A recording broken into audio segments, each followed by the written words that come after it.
Working major developments in a death penalty dispute over the fate of a local accused killer.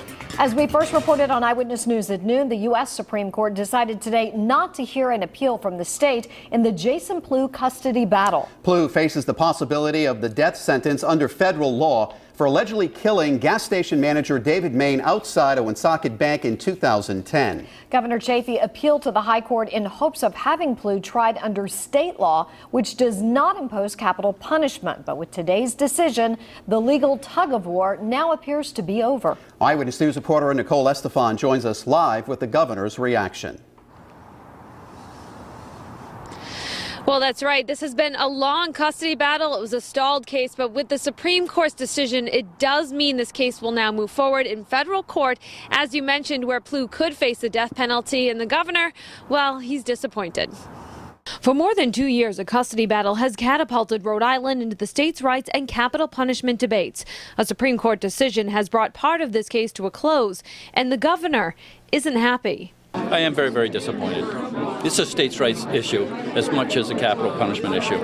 On Monday, the Supreme Court said it won't stop the federal government from claiming custody of Jason Pleau and trying him in connection with the 2010 murder of David Main, a move that could have him face the death penalty. The federal government asked Governor Chafee to hand over Pleau last year, but Chafee refused. Why ask me in the first place if they are going to rule that the federal government has the right to take him unilaterally? The governor tells us the decision creates a dangerous precedent for states' rights. I thought the law was on our side. I really thought we had a good case.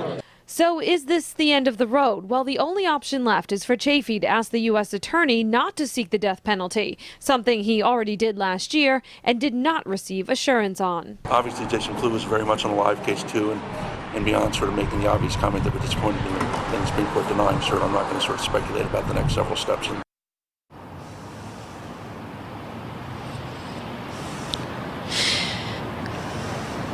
As for the U.S. attorney, he says he was pleased by the decision and he is prepared to move forward with this case immediately. Coming up at 6, we'll delve a little deeper into the legal side of this issue. Where does the case go next? And if he was convicted and they sentenced him to the death penalty, where would that happen? We'll have all those answers coming up at 6.